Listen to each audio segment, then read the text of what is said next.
Hi everyone, this is Lori with 3 Keys Astrology. I'm an advanced intuitive astrologer, and this is your final forecast for the last 6 days of September 2022. We're closing the month having had an autumn equinox. We're approaching the eclipse seasons, and the last day of the month, ends on a Venus day.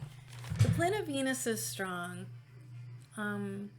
Because the sun ingressed into Libra, so happy birthday all of you Libra. Do come and get your readings at www.3keysastrology.com. If you have any questions about my services or the consulting that I do, you can always email me at ducky at 3keysastrology.com. Now, the week of the 24th through the 30th is Saturday, to the final Friday. And we've got our sun in the first 7 degrees of Libra, which is the most pure of Libra suns. The other exciting event this week is that we have an ingression. Finally, Venus is out of her debilitated state in Virgo, and she's now where she belongs, high and happy, a day star in Libra. So we have the sun being powered by Venus. The last day of the month, a Venus day, Friday, which looks very nice. And Venus herself in her realm, her domain of fairness, of marriage, of love. And we've got a brand new moon on the 25th, Sunday, in Libra. So this is your month, Libra. For the whole wide world, the energy strongest is love energy, and that is the most powerful force on earth. Though we have some detracting energy this week, it would do all of us well, like I said in your last week's forecast, to be fair and to be kind and to be loving, or to fail. This energy continues this week. So we can look at our Saturday, the 24th, and like the other days of the weekends of the month I've told you, we have a little bit of tension. The moon is not in such a happy place, and so that means that there's we have to be really mindful and protective of women and children, the weaker sex. We have to do whatever it is in our power to help war-torn countries, to help people that are displaced by all the fires that are going on in the world. We astrologers knew when Jupiter moved into Aries that this was going to be detrimental to the energy of those wildfires that continue, and there's a strong emphasis of displaced homes, but also more powerful is the possibility for new homes. And sadly, when things end tragically for anyone, it's an opportunity for the rest of us to step in, because the moon rules the public, to step in and meet those needs and those causes. And this week is excellent for that. End your September 2022. You're not going to get another one of these again in very loving energy. That means you're going to be in tune to the sun in Libra, Venus in Libra eventually on the 29th when she ingresses there, and then that brand new moon. Now that new moon in Libra is very beneficial to children, women, home improvements, and it is that new home energy. It's couples strong, it's parental power, and it's great commitment energy. So I'm loving this. And this is on Sunday the 25th, which bleeds over into Monday the 26th. After dinner time, the moon now is also there, and we've got, I want you, all of you that have stelliums in Libra, sun, moon, or rising sign in Libra, this energy is really beneficial, and it is a brand new start, and it is something fresh and new. We have 2 little detractors in the outer planet, Neptune, and then we have a Jupiter opposition, or a Jupiter, conjunction. Beware of these new grand plans or this new moon energy. This is also pregnancy, by the way. So this is new baby energy. New moon energy is new life. And yet, this conjunction of the moon to Jupiter can mean we're overindulgent or excessive. It can mean overeating. It can mean belly aches. It can mean headaches. It can mean an overabundant, exaggerated feeling state, a little bit too much excitement. But what I like less is the moon opposite Neptune. And this can be that nebulosity when we're not quite sure if we're where we should be.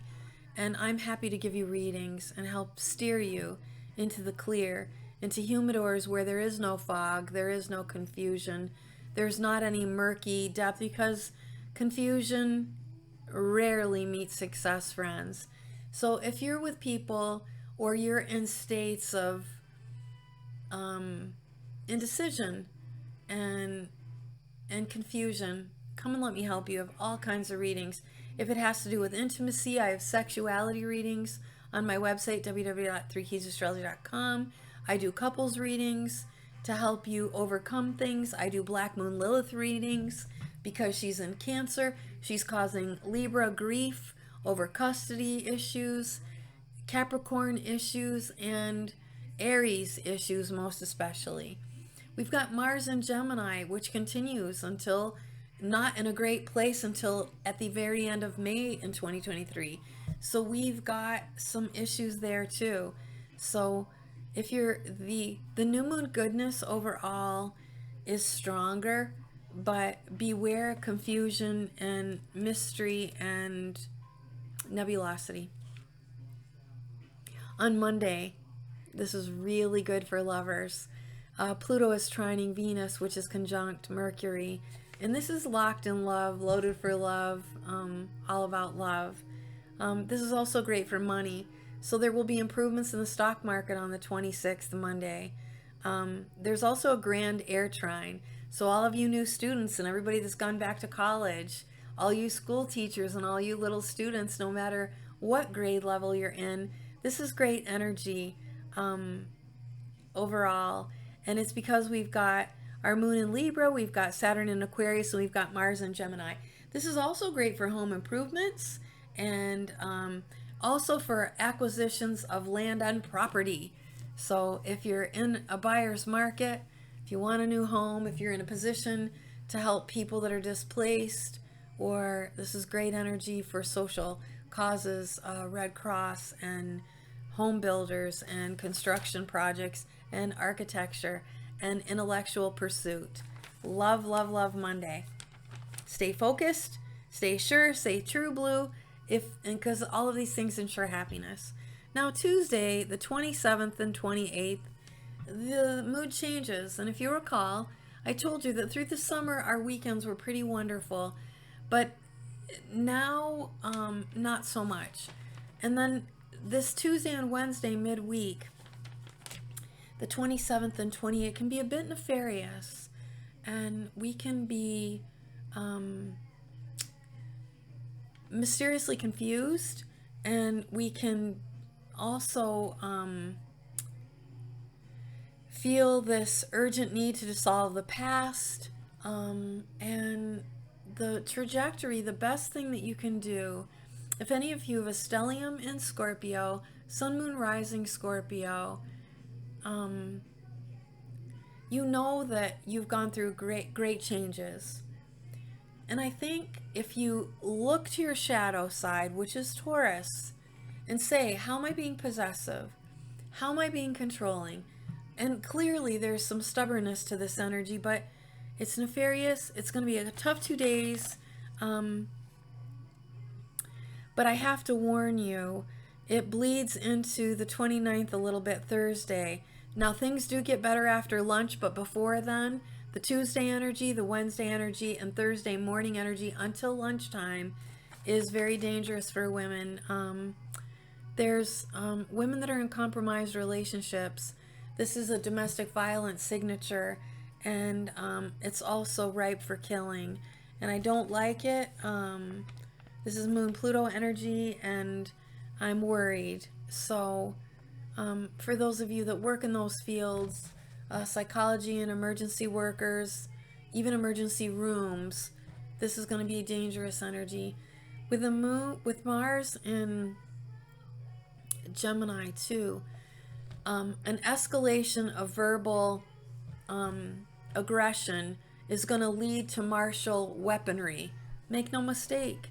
This is on fleek and really powerful through January. So, pay attention to your kids. And if you've got especially male children that are about to be in fraternities where hazing happens, this is a huge heads up. Please pay attention. Please talk to your boys about this. If you are in neighborhoods of impoverished economy, watch out that your boys aren't getting involved in gangs. Mars in Gemini is not going to be completely honest, and the use of weapons is going to be more predominant. So beware. And if unfortunately you live in those neighborhoods or around those neighborhoods, gun violence is going to be up, guys. Murders are going to also, homicide is going to be escalated, and emergency workers, police workers, military, and protective services are going to be really, really needed. Yeah. So this is a warning for those that serve those communities, because you're going to be so busy and the work is going to seem like it's never ending. Now, finally, the good news is the very last day of the month is pretty darn nice. I like it. I think it's my favorite day, in a little bit of a contest with that new moon, because moreover, the new moon is nicer than it is compromised in Libra. The final day of September the 30th. If you were born that day, you have a bright new forecast for your year ahead, so be sure to come and get your reading if your birthday is on September 30th. This could be a very nice year for you. We've got Sun, the sunshine, Libra, and Venus, the goddess of love, in her domain, enhancing relationships between fathers and daughters, between lovers, between giving lots of appreciation for those males in our society that are alpha, that are loving, caring, tender, and supporting their women and giving a leg up to children. This is a time to honor daddies and daughters, a time to honor grandfathers and show them lots and lots of love. Friday, of course, is always Venus Day, and that's a day for lovers. And when we're in Libra, this is about marriage and commitment and engagements and union, and they're nice because Venus is strong. So this is good for her. And we want to keep in mind this entire week, the moon is passing through Libra, the sun is in Libra, Venus enters Libra, and Taurus is ruled by Venus too. So all the lovers in the zodiac, and the parents in the zodiac, the Cancers and the Leos, the Capricorns and Cancers, and then the lovers, Venus and Mars. There's some really good energy here. So I hope you make lots of love, make lots of friends, form strong bonds, be open and honest with your children if they're age appropriate about the dangers of following the crowd, and about having an open and honest conversation, letting them know that you'll pick them up if they make bad choices, if they overindulge in any kind of excess on their way to individuation and adulthood. Having an open communication and letting your child know that you trust them, that you'll pick them up and that you'll be there for them, and letting them know that you'll keep their confidence and protect their integrity amongst their friends, while still hoping that you have a rapport where they'll tell you, there's drinking going on, or so-and-so's got weapons, or so-and-so. So I pray that you have a really nice end to September, and that you put love where it belongs first in your life, and that you only have loving, caring, thoughtful relationships, friendships, and are involved in what's true love, because there's nothing like it. With that kind of love, we can move mountains. And I taught an astrology and remedy class. If you're interested in those videos, contact me at Ducky@3keysastrology.com. Our world needs repair. And if you are a healer, a psychologist, a nurse in the helping professions, we're really needed right now. So God bless all of you. Take care, and I'll see you soon with some juicy new analysis and also your October forecasts, where we're approaching eclipse season and things are going to get a little dicey. But the most thing to be aware of is Black Moon Lilith in Cancer and Mars in Gemini. If you don't know your 3 keys, comment below and I will gladly tell you who your rulerships are and what dignities you should be listening to when I speak the chart. But overall, for Tuesday, Wednesday, and early morning Thursday, you can have a pretty good week. So for those of you that know what I'm talking about, step up. And again, I love Monday. That Pluto trine Venus is undying love and being transformed by love and being moved so deeply that you wouldn't risk or chance true love. And I hope that for all of you. Take care. Bye for now. Mercury retro is still retrograde. We still have 6 planets retrograde. And so keep on cleaning up your mistakes. Keep on making apologies. Keep on proving that you're worthy. Take care, everyone. Bye.